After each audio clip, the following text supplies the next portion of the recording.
这暖炉一摆，连回廊上都跟春天似的，一点都不觉得冷啊。宫里真好啊，连回廊上都有暖炉。太史丞，这是近日才有的。宫里头见天气渐寒，特地吩咐增设了这些，奴婢们啊也都跟着沾光，暖和了不少呢。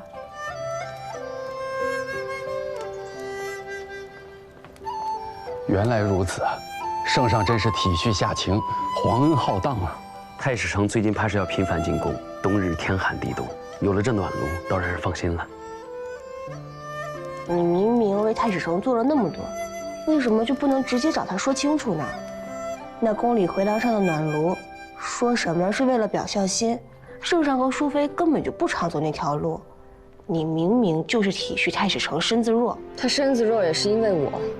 再说，那暖炉能让宫人们也舒服一些，又不只是为了他。也不知道县主的嘴和太史丞的心哪个更硬。不过，我看太史丞他也挺惦记你的。那是他的事情。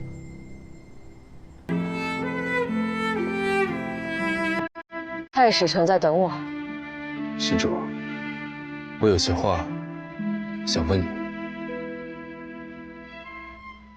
太史丞不必多虑，大仆过后，我会向圣上请求解除这份婚约。这份婚约本就是我任性之下给的权宜之计。此后你我各安天命，再无瓜葛。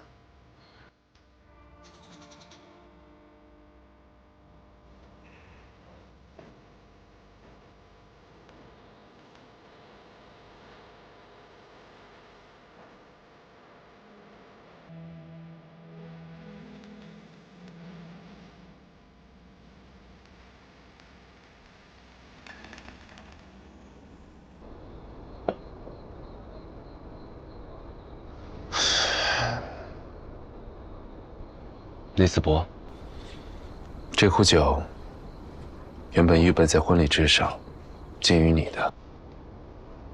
如今看来，竟是奢望一场。你担心他离了你，会出乱子，拜托我照顾他，我却曾努力辅佐，甚至幻想过与他共赴白首。但世事弄人，最终竟走到如此的境地，是我自私了。我看过古今的星空云图，知晓世间的每一颗星辰的名字，唯独这条前路，我看不清。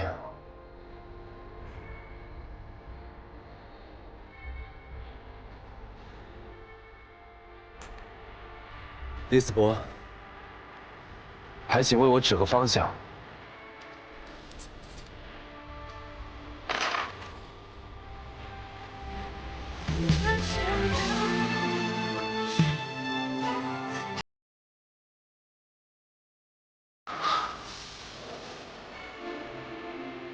如此啊，你也觉得从前的嘱托托不错的人，是我辜负了你，也辜负了他。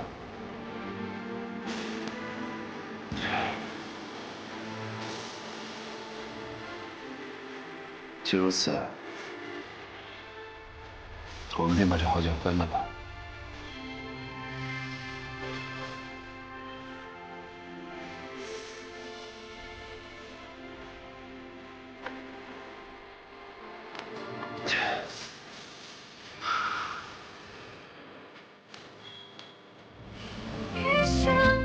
第四，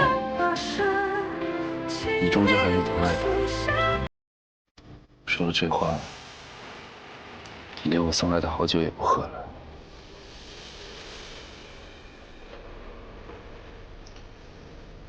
也罢，是我错了。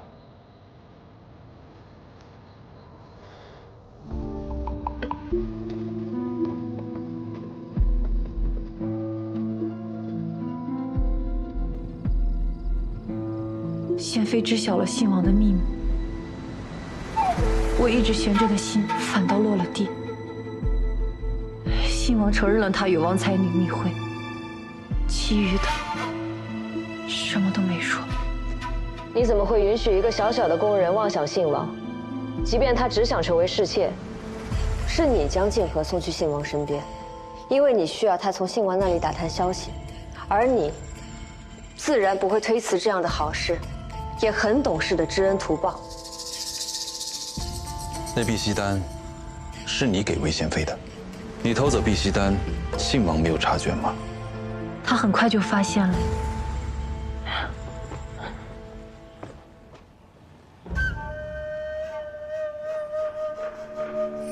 我知道，你也是在为我担心，静和，你不需要总是跪在我面前求我赎罪，你并没有做错什么，我们都是在做自己认为正确的事儿。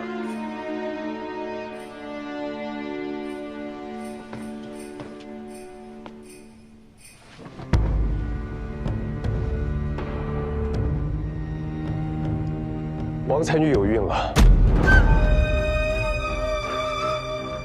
请母亲帮我将她送出宫去。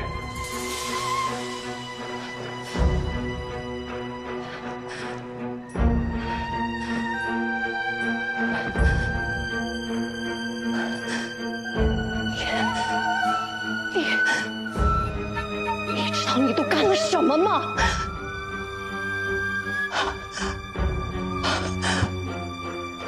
你去见王才女，根本不是因为欣赏她的才华，与她惺惺相惜。惺惺相惜，实在是讽刺。那个贱婢实在胆大，已经与我的真儿筑探案间，实在是恬不知耻。两人配合得真好。害死王才女之后，为了防止有人去查验尸体，韦贤妃安排了松木爆花和河柳木棺材，静和则是精心准备了那一盒漂亮的蝴蝶。就算她已经死了，你们也没有放过她。那他为何不肯放过信王？我也不忍心信王痛失所爱，可信王已经完全被他蛊惑了。他为了求韦贤妃，宁愿自己在雨里跪1个时辰。多亏了云香伞。云香伞，不是碧玺丹吧？真儿，你怎么起来了？何为云香伞？你给他吃了什么？我问你，何为云香伞？是毒药，是无色无味、杀人于无形的毒药。为何？因为他是疯子，所以他必须死。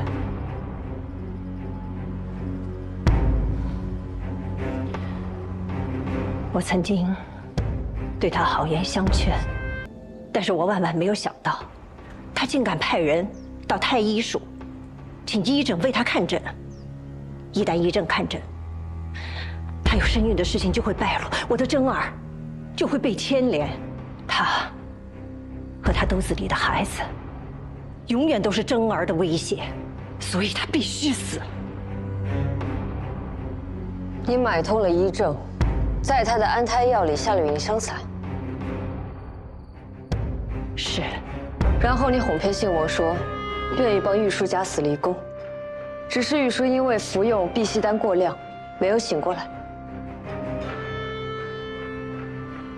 是。母亲，你为何什么都不告诉我？真儿，你性子醇厚，心又软，才会被别人哄骗。那女人她不爱你啊，她只是为了利用你。你忘了她，忘了这件事情，将来你会有一个堂堂正正的王妃，也会有一个清清白白的孩子。母亲就没想过，为何玉书敢找医正诊治吗？要么就是他犯蠢，要么他就是想以此威胁我、报复我。但不管怎么样，他就是该死。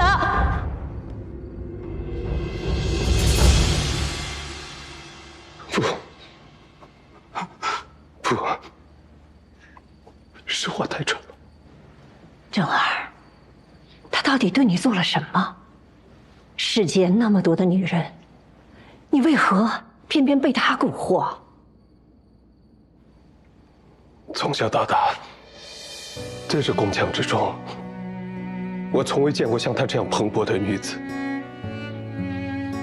在教坊初见玉树时，我便倾心于她。我知道她的心之所往，不是我能给的。她向往的是自由自在的生活，是带着一把软弦游历天下。所以我不敢做非分之想。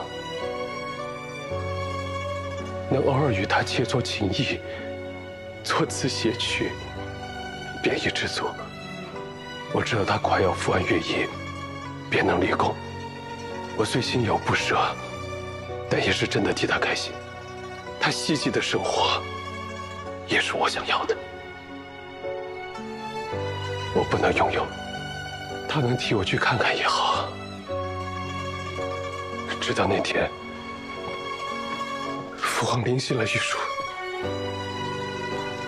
玉树呢？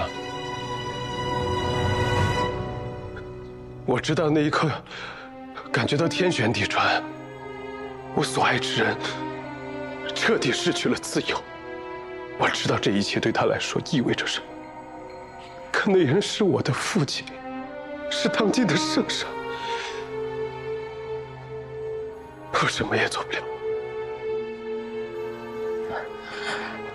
正儿，希望正儿怎么了？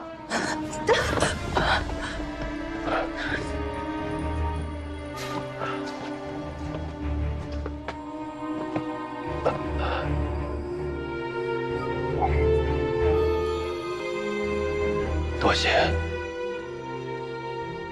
后来，玉树搬去了汉良殿，父皇没有再见过他。一有机会进宫，我便会绕路到汉良殿后庭一庭。我希望能看看他头顶的那一隅天空。运气好的话，还能听到他的软音。我能听出他心中的不甘与痛苦。后来，他发觉自己怀有身孕，便愈发的想要离开这深宫。玉叔，你，王爷帮我。不关系。玉叔，他说他本已不打算活了，但既然有了孩子，就要活下去。他能看到这后宫女子的悲情，也能看到作为帝王子嗣被束缚的命运。他不愿自己的孩子承受这一切，他想逃。王爷可还记得上元节昭肃公主假死之事？你想做什么？我想和她一样。之后，我设法得到碧玺丹，与玉树计划好了一切，却被靖恒和母亲发现。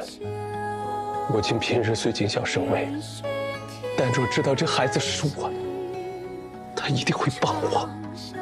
只是我没想到，我竟因此害了玉树。害死玉树的不是你，是韦贤妃。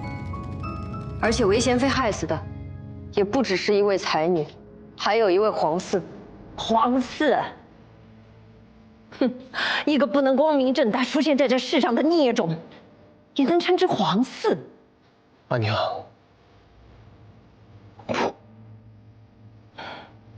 是的，如今，你还要维护他。那个孩子是个错误，是桩罪过。你还要瞒下去吗？我再问你一遍，玉书为何敢找医正诊治？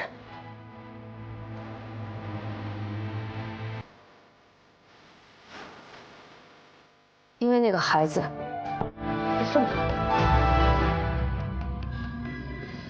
是天道昭昭，王才女尸身被烧，反而令那个无辜的孩子骸骨现世，胎儿骸骨成型，说明玉书至少已有4个月的身孕。玉书原本爱喝酒，但我们调查过寒凉殿的宫女，册封不到1个月，她便不再借酒消愁。的确借酒消愁，后来倒没见她喝了。那时，她就已经意识到自己怀有身孕了。册封后不到1个月。静和，你如此在意信王，应该很清楚他是什么时候开始去承恩宫幽会的。是2个月之前。没错，承恩宫出现盗墓传闻，就是在2个月之前。2个月之前，王才女幽会信王之时，已有3个月身孕，而你从未怀疑过信王的谎言。那位被你们买通威胁的医正，一定知道他腹中胎儿有多大，但你只担心信王出事，从未问过那胎儿的情况，就匆匆下了杀手。被害时，胎儿已有5个月大，已经长成人形。我不知道，我不知道。怎么办？你骗了我！你为什么要骗我啊？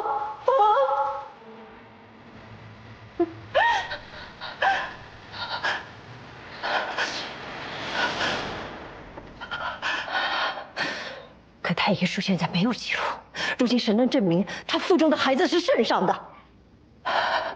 他与人私通，怀下了孽种，利用真儿行善，想潜逃出宫，险些让我的真儿陷入大错。我是为了皇家的颜面，我是为了我的孩子，我才母亲，玉书也是为了他的孩子，他为了带孩子出宫，可以拼上性命，又因为你的那些话，为了孩子可以舍弃他的自由，他已经决定将自己的一生都困于宫中了。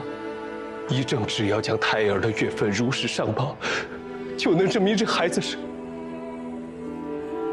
父皇的。可你，可我也是个母亲，是个母亲。既如此，真相查明，县主结案吧。此案该如何作结？谋害王才女，毒害皇嗣，为了隐瞒罪行，构陷我与太史丞私会。韦贤妃是想将这些全部认下，还是分一些给信王和静和？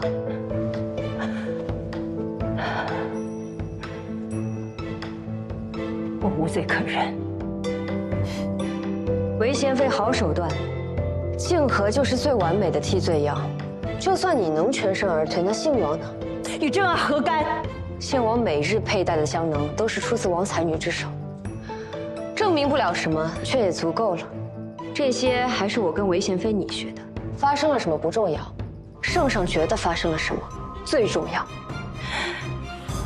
你是想要报复我，想与我鱼死网破是吗？此事谈不妥，我们还可以谈谈别的。什么事？信王在王府不小心跌倒，伤到自己之时。你是想给那个贱婢脱罪？休想！敢杀皇子，非死不可！贤妃说的没错，敢杀皇子者，非死不可。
心眼什么情况？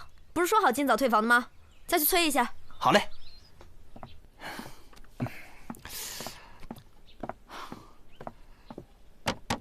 客官，都快晌午了，您今儿还退房吗？客官，您在吗？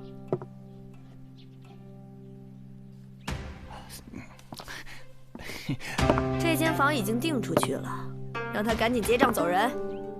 我敲了半天了，里边没人应。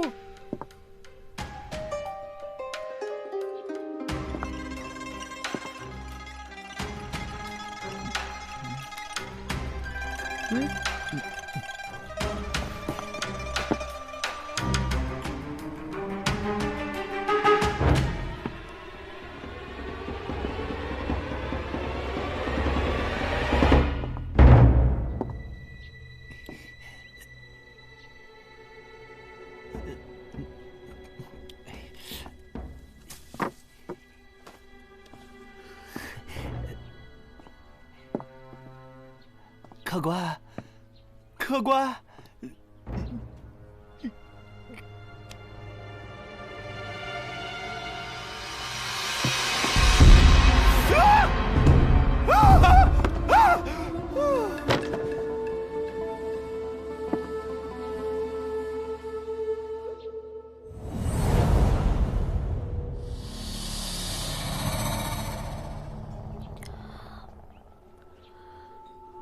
我以为他们是夫妻，就没多问。他们脸盲的挺严实的，穿的倒是很普通。你就没看清他们的脸？我这店这么大，来来往往的客人这么多，我一个个都要看清楚脸。我这生意还做不做了？哟，那你说说，这个没脸的男的，他的衣物里竟然没有1文钱，是为什么呀？我看是你把值钱的东西全都拿走了吧？这不会是个黑店吧？店里卖的是人肉吧？啊？是不是把你男人剁了，也做人肉包子了？是不是啊？是不是呀？说呀！说呀！说呀！说呀！不说话，不说话就是承认了呗。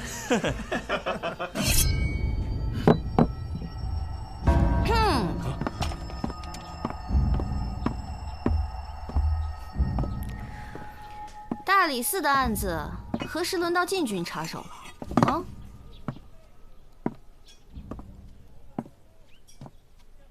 我说你们几位可真有空啊！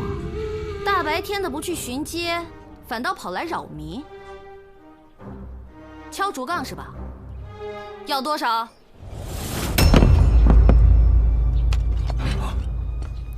要多少？有多少？怎么回事？这么多人，干嘛呢？得罪了，得罪了，走，走。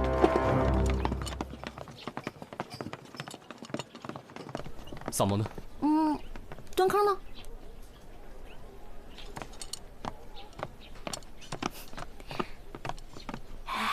他们要再敢找事儿，马上通知我。好呀。萨摩，快跟我走！啊，快点！什么案子啊？三品大夫唐东里的独生女失踪了。失踪啊？对，希儿可是个杀人案，脸皮都被人给剥下来了。那个案子先验完尸再说。唐大夫私下委托我们，今天无论如何要把阿兰姑娘找到。阿兰，你们说的是阿兰吗？昨天晚上那个男人说的，就是阿兰。阿兰，昨天晚上，阿兰，一个蒙面男子过来敲门。阿兰，看打扮像个富家子弟。这房中的女子行迹也十分诡异。自打住进来，大门不出，二门不迈，不吃不喝的。昨天晚上我实在是好奇不过，就隔着门缝偷看，发现她正躲在屋子里化妆呢，脸色红肿，眼神凄怨。照镜子那个眼神啊，就像镜子里面是他的仇人一样，太瘆人了。直到昨晚，那蒙面的男人来找他，进屋以后，就再也没出来。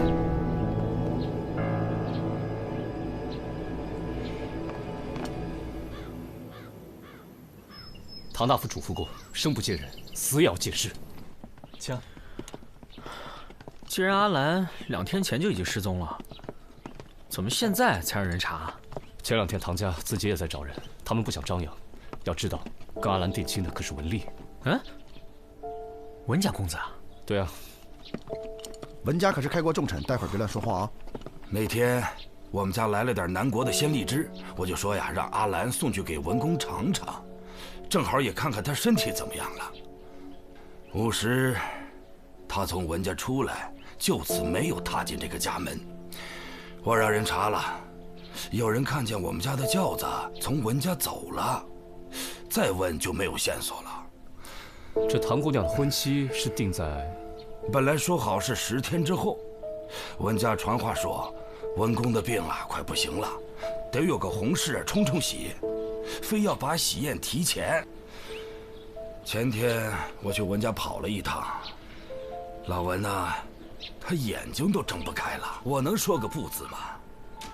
那唐家有什么仇人吗？您觉得的，可能的，会不会是人家复仇啊？我平素为人耿直，得罪了谁也不一定。我想会是贼人绑架，但他们抓走了阿兰，总得有个目的呀。不管是求财还是报复，那总会让我们知道啊。这都整整2天了，一点线索也没有。既然是婚前绑走了唐姑娘，那莫非是她的仰慕者？胡说！我家阿兰温良贤淑，怎么会是那种招蜂引蝶的女子？我不是那意思。你家中可有唐姑娘的画像？有。哎，你去拿来给官人看看。主人。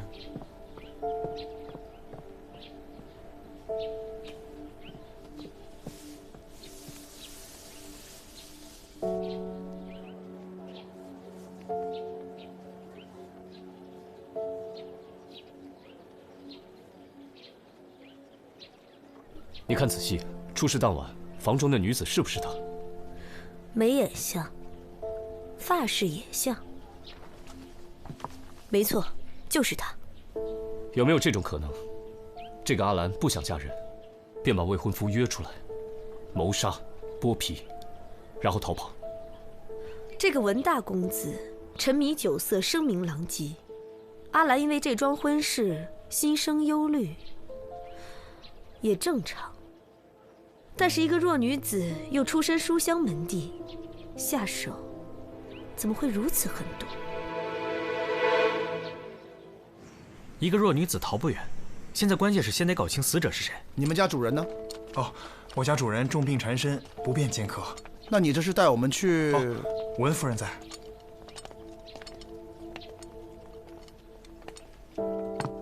请。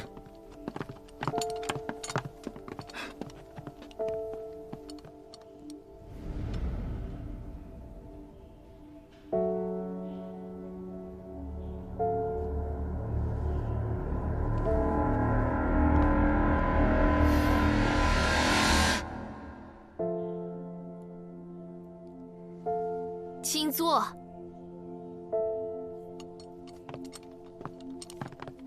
我家乡在你们大唐之西，你们可以叫我的本名尔朱里。温夫人，在下大理寺少卿李治，因查案需要，想见见文家的2位公子，不知可否方便？当然可以。二公子正在跟下人发脾气，大公子长居登州，但是在半个月前他回了长安，就住在城东的别馆。您上一次见到大公子文丽是什么时候？大概3、4天前吧。怎么了？我们怀疑他有危险。有危险？他没事吧？别着急，我们现在就去别馆，去了给你带消息。你可知文丽身上有什么胎记吗？胎记？我不太清楚，因为他们俩是大夫人所生，我在文家待的时间也不长。你问这个干什么？我们在追查一具被剥了面皮的无名男尸。婚礼，他不可以有事，否则可怎么跟他爹交代啊？我爹的病治不好，你们谁都别想活！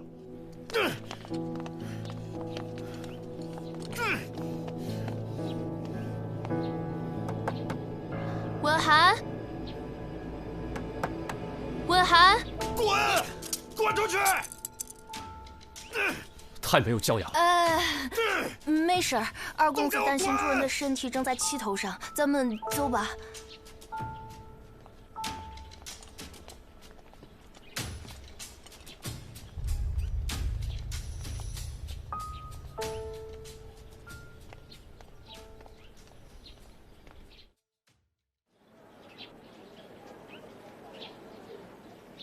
文公子，文公子，文公子，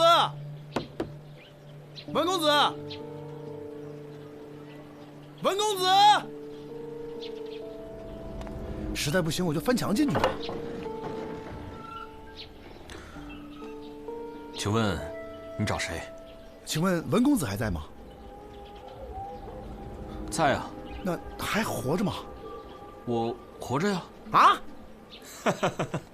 没关系，我这还会点外家功夫的，所以谁想杀我还费点劲呢。我们白担心一场，一会儿让三炮回去给文夫人报个信。尔朱离，我们刚去过文家，他一直担心你。是吗？你那小弟脾气可够暴躁的呀。他自幼学医，为人宽厚，最近也不知怎么了，风性大发，他把贴身侍女啊都赶跑了。绿桃从小跟着他，忠心耿耿，任劳任怨。可惜呀，有一件事情我有点好奇，但是可能有些冒昧啊。你问吧。你为什么不回家住呢？毕竟文公身体不是太好，不是吗？说实话，我跟我父亲并不亲近。早些年少不经事，闯了不少祸，差点被我爹逐出家门。我4年前去邓州做事，取了功名才赶回长安。哎，对了，明天是我大喜的日子，你们也来吧。我文某能交到你们这样的朋友，是我的荣幸。请，里面小酌几杯。好啊。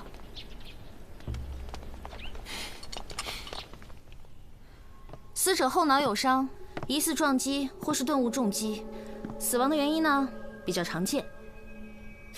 但是这种剥皮手法却是匪夷所思，精彩绝伦呐！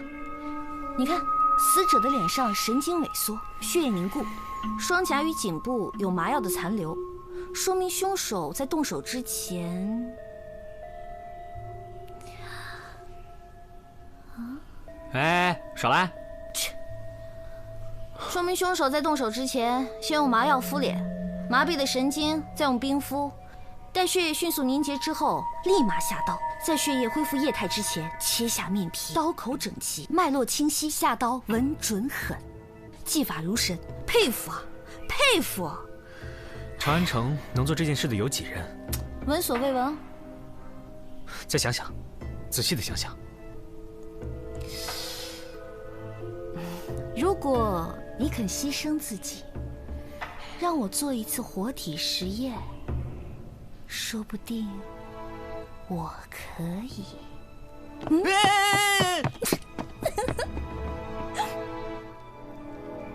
大小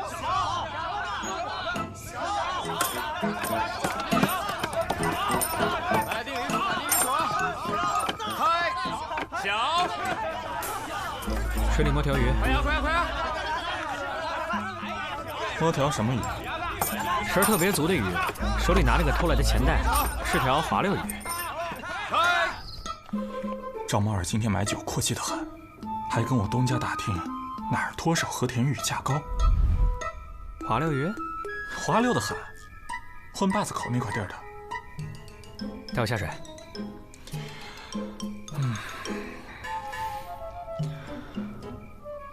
赏你的。他不是犯了什么案子吧？杀人案，你信不？不信。就赵猫那个胆子，最多偷个钱袋子，你让他杀只鸡，哭给你看。哎，我钱袋呢？啊，李少卿，没事儿，你跟四娘这么熟，她不会杀你的。谢谢紫苏姑娘。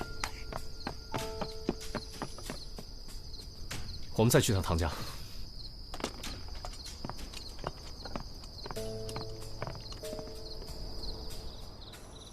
你坐下吧。是。我叫小云，跟小四一起陪着阿兰已经有8年了。可是小四那天和阿兰出去之后，也没再回来。你不要害怕，跟我们说一下，有哪些人对唐阿兰还有心思？我知道一些。和阿兰有婚约的是文家大公子，可是文家二公子也在追求阿兰。文涵。是。二公子给阿兰画过很多画，还买了小猫眼的发簪，都是让我带给阿兰的。2个人时常有书信往来，吟诗作对，所以我感觉阿兰也喜欢二公子。每次提起与文大公子的婚约，都会泣不成声。你这是帮了大忙了。奴婢不敢。怎么了？主人说阿兰大婚之前回不来，我们都得挨板子。什么？主人还说，总之这门亲事不能出错，不能推迟。如果出了岔子，非但误杀，连命都保不住了。文家人真的得罪不起，2位官人可一定要为我们做主啊！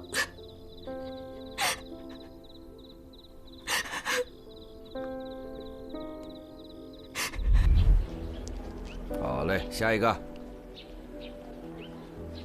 老板，这多少钱？我看看啊，看都不让看呀！我偷的吧？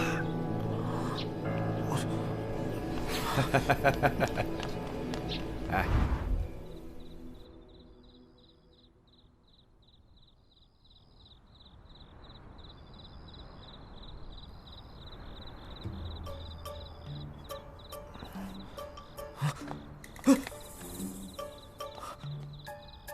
赵猫儿，哎，这不是我的吗？你什么时候拿走的？我捡的。捡的？再嘴硬我马上报官。偷的。哪儿偷的？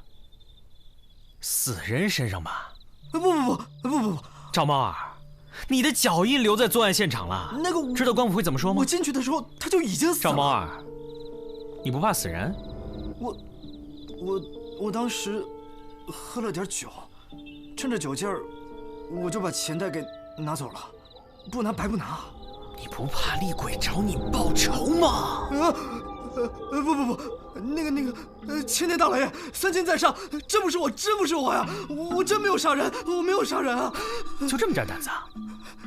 我问你，你没被那张脸吓湿裤裆？什么？剥了皮的脸啊？哪儿啊？哎，那你见到的死人什么样？他挺清秀的，然后跟个娘们似的。你当真进的是四娘的凡舍？对。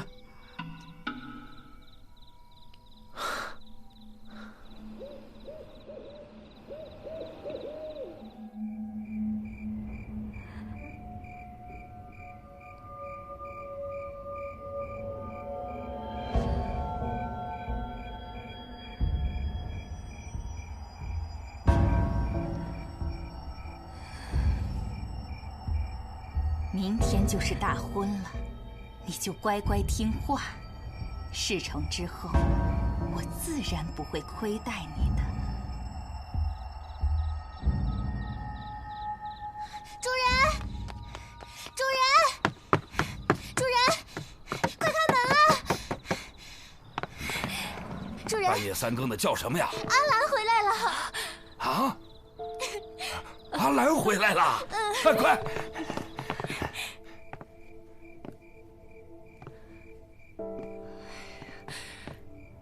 这都半个时辰了，阿兰，你说句话吧。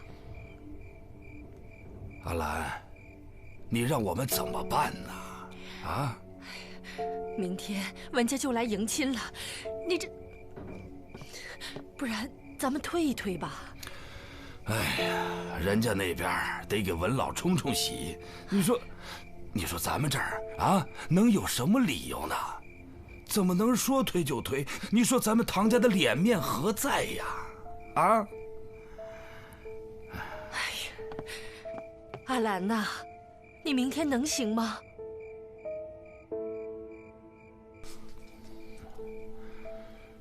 你看，我觉得呀，阿兰心里边喜欢文公子，这也都申了，不然就歇歇吧，好生服侍啊。是，主人慢走。夫人，走。阿兰，四儿怎么没跟你一起回来呀？阿兰，阿兰，你倒说句话呀！阿兰，你受风寒了，滚开！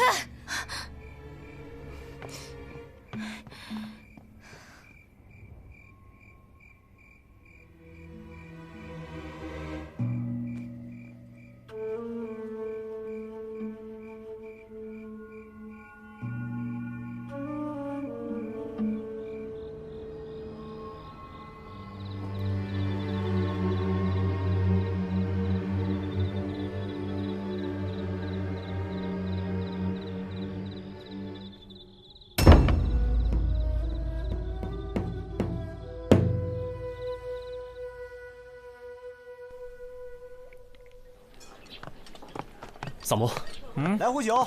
阿兰昨晚回家，下午在文家摆婚宴，咱们去吗？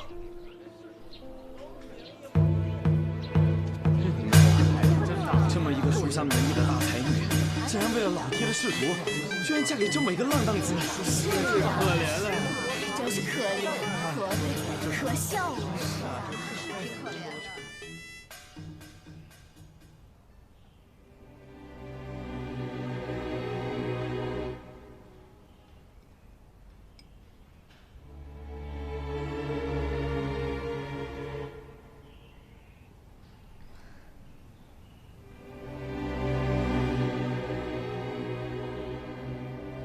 好热，怎么这么热啊？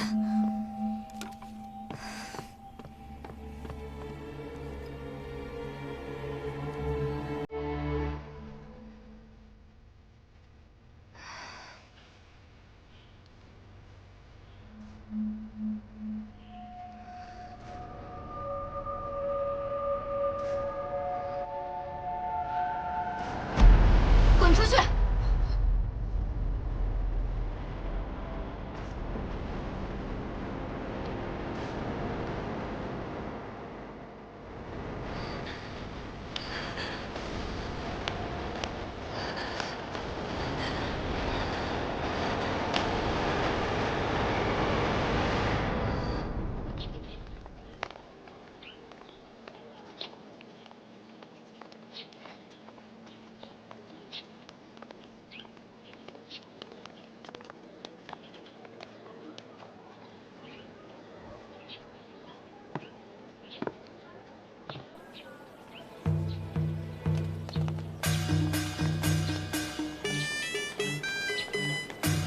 文家的实力，这婚礼的排场也太小了吧？是啊，就是。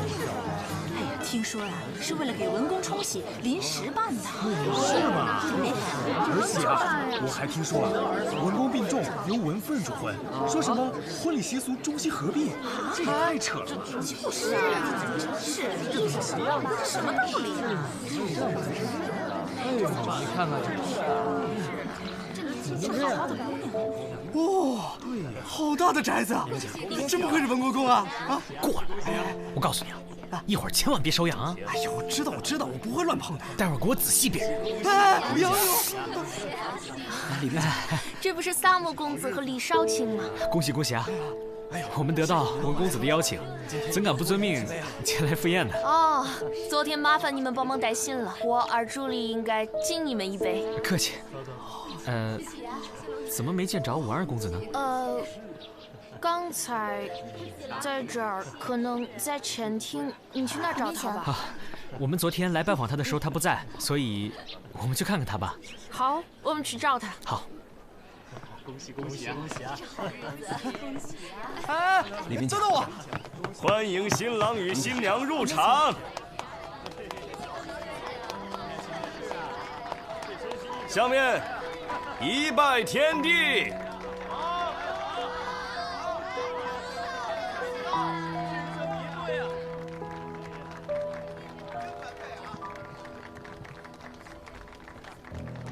二拜高堂。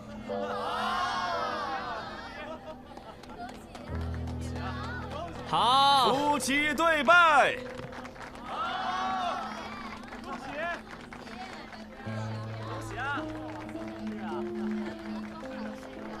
哎，赵猫呢？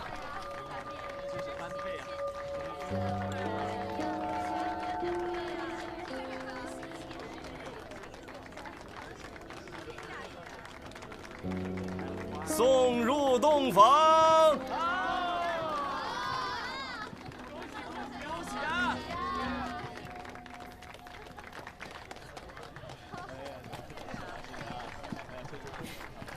好，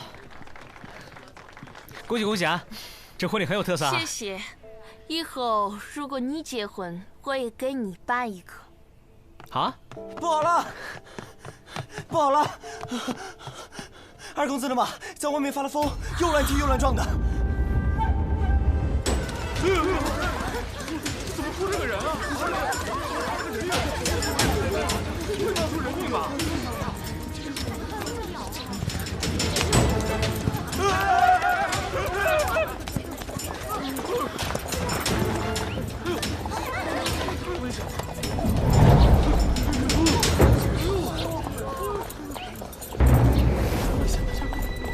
哎呦，好身手！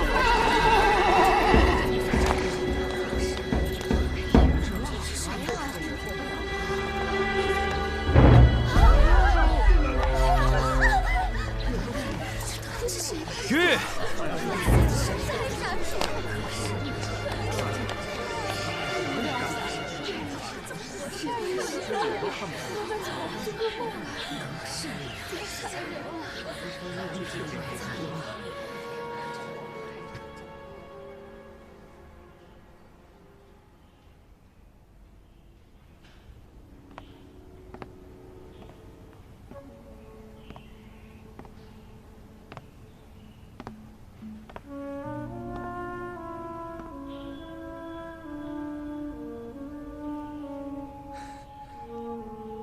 阿兰，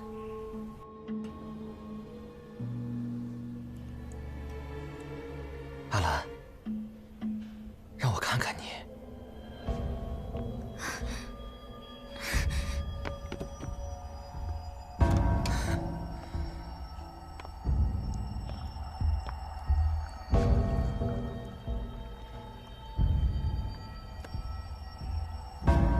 别忙了，来我这儿。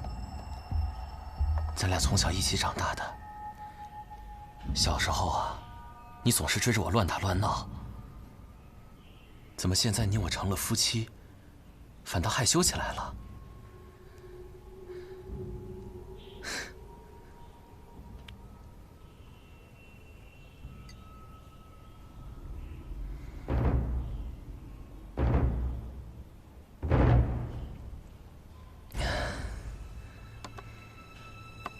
阿兰，让我看看你。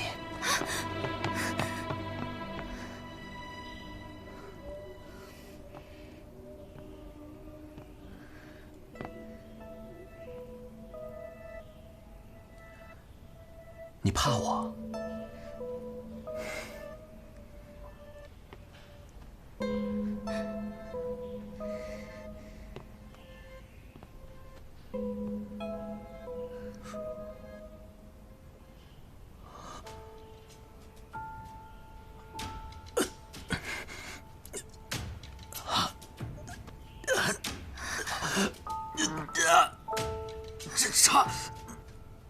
你这查理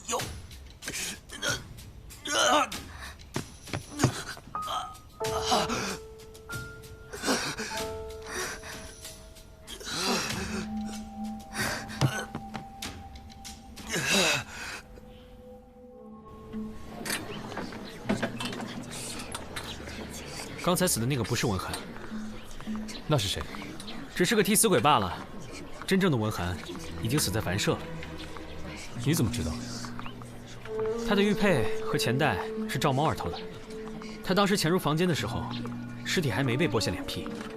结合出入时间和验尸的结果，可以断定，死者必是文涵无疑。也就是说，之后又有人偷偷潜入了房间，把文涵的脸剥了下来。你听说过巫蛊换头术吗？那只是传说吧。对于身量相当的人来说，只要稍微改变一下面容，就可以达到以假乱真的效果。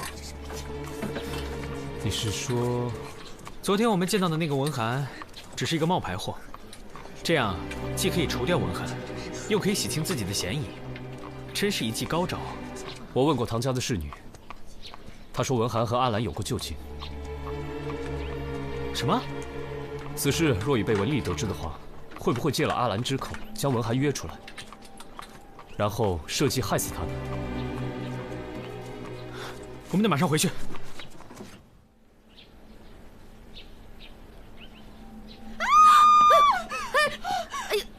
哎，行了行了，别叫了别叫了！你真的应该好好的感谢我，帮你把那块皮给你扯下来。那个什么西域的易容术，纯粹就是骗人的玩意儿。难道你没有发现你的脸已经开始溃烂了吗？再过几天啊，你就会感染而死。要不是我啊，及时的给你用药，说不定你还等不到那一天。你不知道自己中毒了？你喝的茶里面有山茄散。他说，只要我乖乖听话，他就放我自由。他为什么要对我下毒啊？他是谁？他是尔朱离，这场画皮大戏的幕后元凶。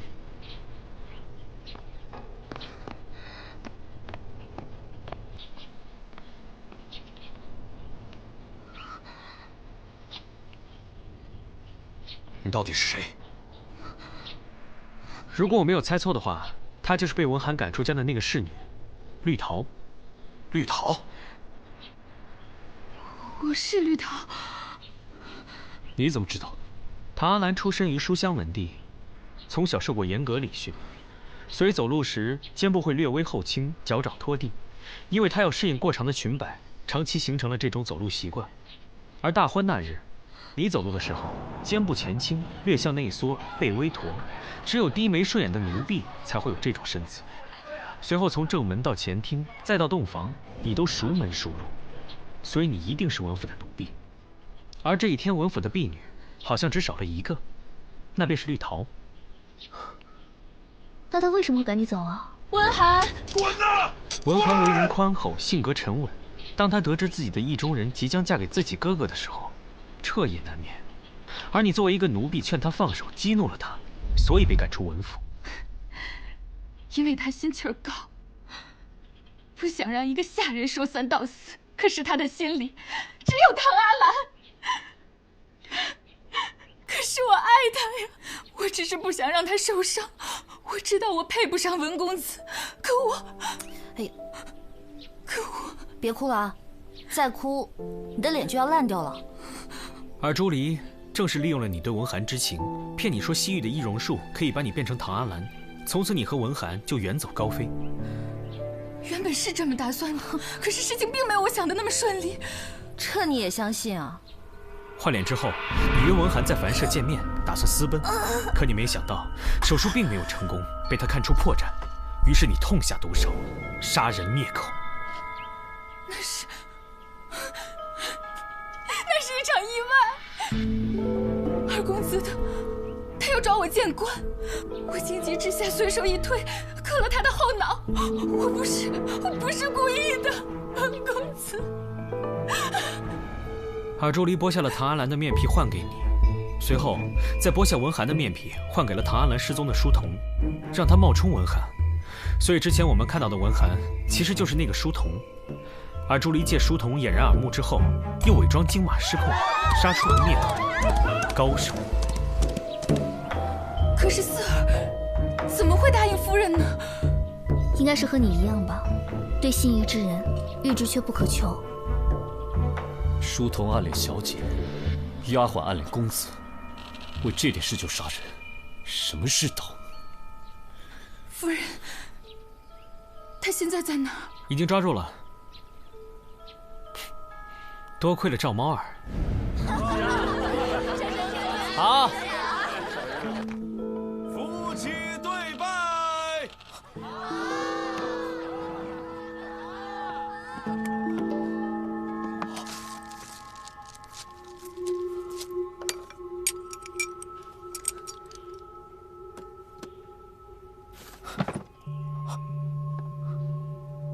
怎么一股腥味儿？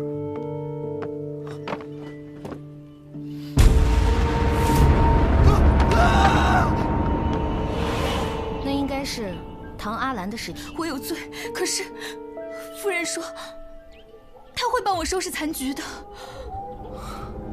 你傻呀，他是在利用你，他还想杀你灭口呢。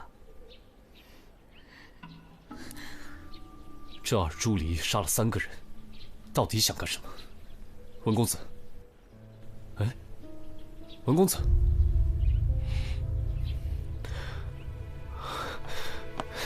啊！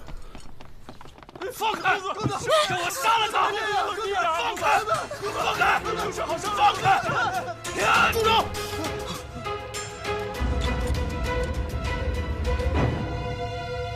让他杀。我尔朱里不能跟心爱的人长相厮守，如果能死在他的手里，也是很好的。啊！温里，你敢承认吗？你说话呀！4年前，你爹发现了咱们2个人的事儿，我求你把我带走，我跪下来求你，但是你走了，一句话都没有留下来。好不容易等到你回来，你居然说你爱上唐阿兰。温里，你看着我，你爱他吗？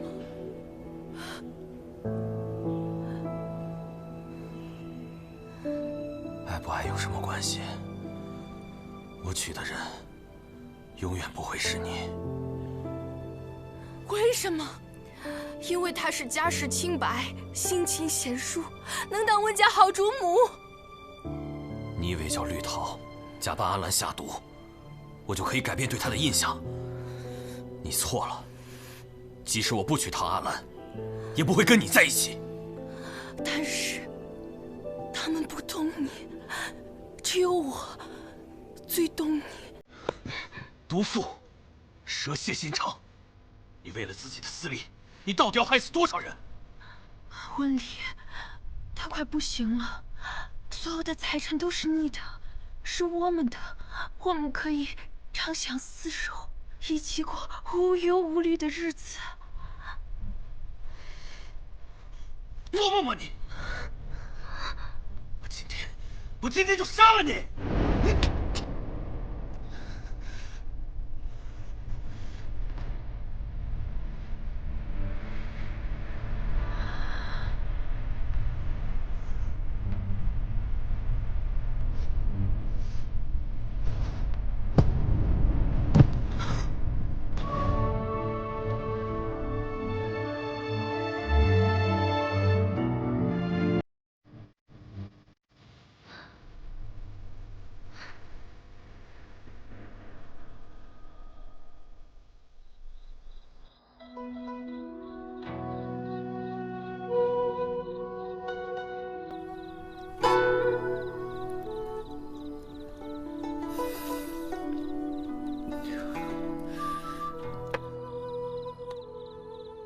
一个女人，为了跟自己心爱的人在一起，竟然杀了那么多人，这不合理呀！有什么不合理的？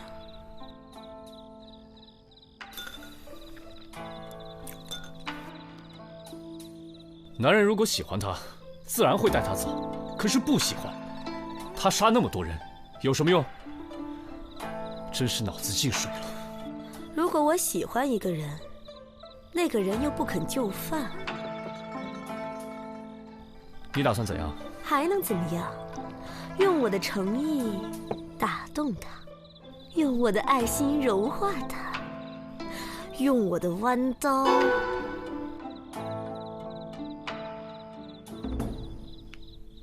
切牛肉给他吃。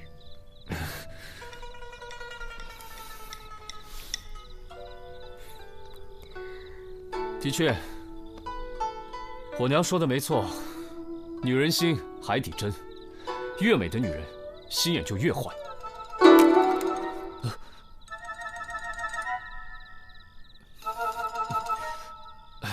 你看，你心眼那么好，所以咱们才能继续做朋友嘛。